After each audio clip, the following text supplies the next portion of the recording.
I... I can't seem to... Ride on, Frodo! Nodolim, my horse! Nodolim, Asphalot! Ride! At the same moment as the white horse sprang away and sped along the last lap of the road with Frodo clutching his mane, the riders leaped down the hill in pursuit.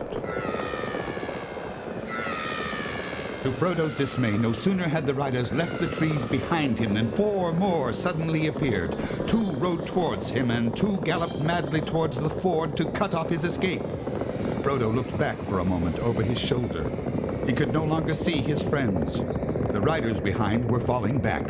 He looked forward, and hope faded. There seemed no chance of reaching the ford before he was cut off by the others. They had cast aside their hoods and cloaks and were robed in white and gray.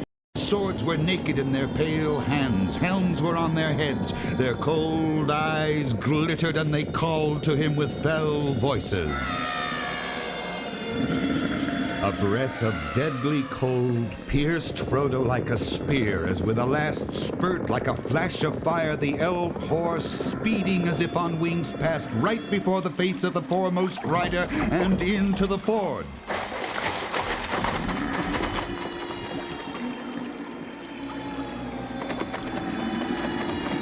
He was across the ford, but the pursuers were close behind. At the top of the bank, the horse halted. Go back to the land of Mordor and follow me no more!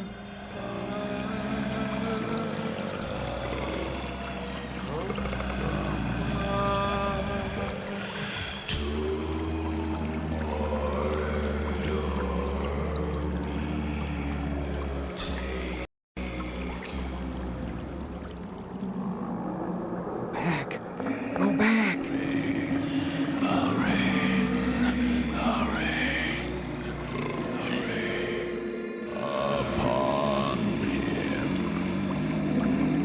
By Elbereth and Luthien the Fair, you shall have neither the ring nor me! Ah! Ah! With his last failing senses, Frodo heard cries, and it seemed to him that he saw, beyond the riders that hesitated on the shore, a shining figure of white light. And behind it ran small, shadowy forms of waving flames that flared red in the gray mist that was falling over the world. The black horses were filled with madness, and leaping forward in terror, they bore their riders into the rushing flood. Their piercing cries were drowned in the sudden onset of the roaring river as it carried them away. And Frodo felt himself falling, and the roaring and confusion seemed to rise and engulf him together with his enemies. He heard and saw no more.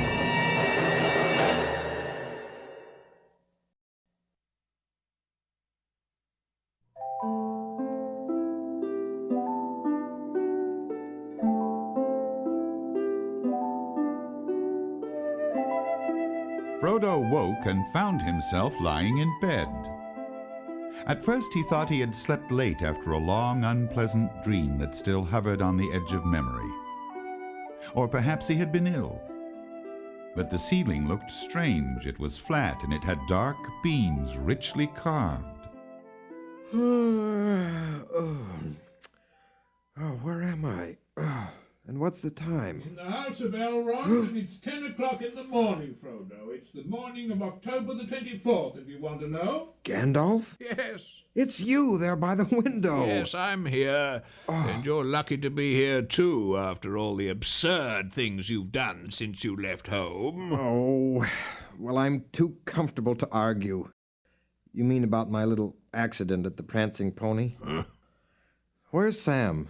And are the others all right? Yes, they're all safe and sound. Sam was here until I sent him off to get some rest about half an hour ago. What happened at the ford? It all seems so dim somehow. Yes, it would. You were beginning to fade. The Morgul Lord and his riders have come forth. War is preparing. Oh, then you knew of the riders already, before I met them. Yes, I spoke of them once to you, remember. The riders are the ring wraiths, The ring wraiths. the 9 servants of the Lord of the Rings. But I didn't know that they had arisen again, or I should have fled with you at once. But anyhow, for the moment at least, we've been saved from disaster by Aragorn, son of Arathorn of the race of the kings. Is Strider one of the old kings? Why, I thought they had all vanished. I thought he was only a ranger. Only a ranger? My dear Frodo, that's just what the rangers are. The last remnant of the great people, the men of the West. I shall need their help in the days to come, for we have reached Rivendell, but the ring isn't yet at rest. I suppose not. No.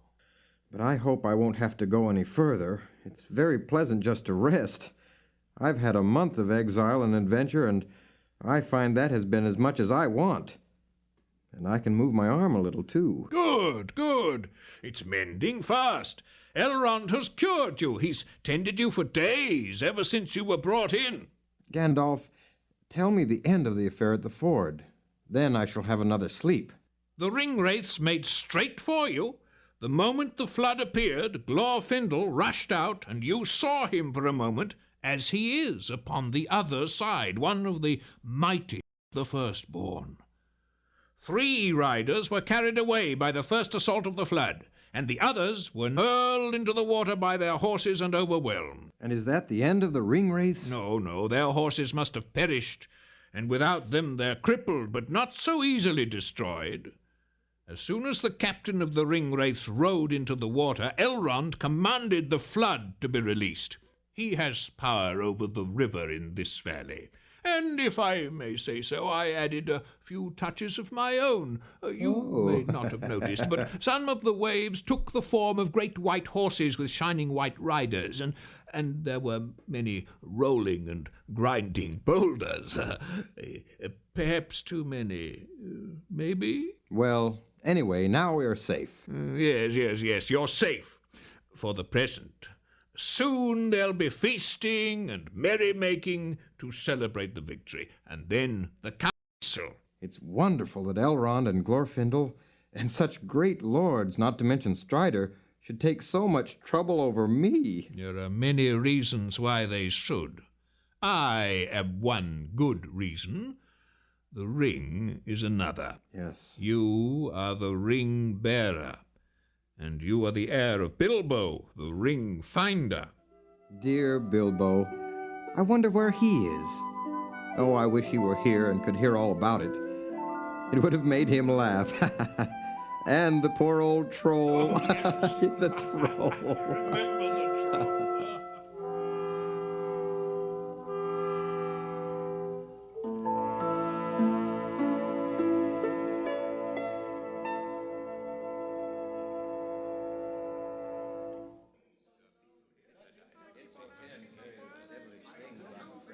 The hall of Elrond's house was filled with folk.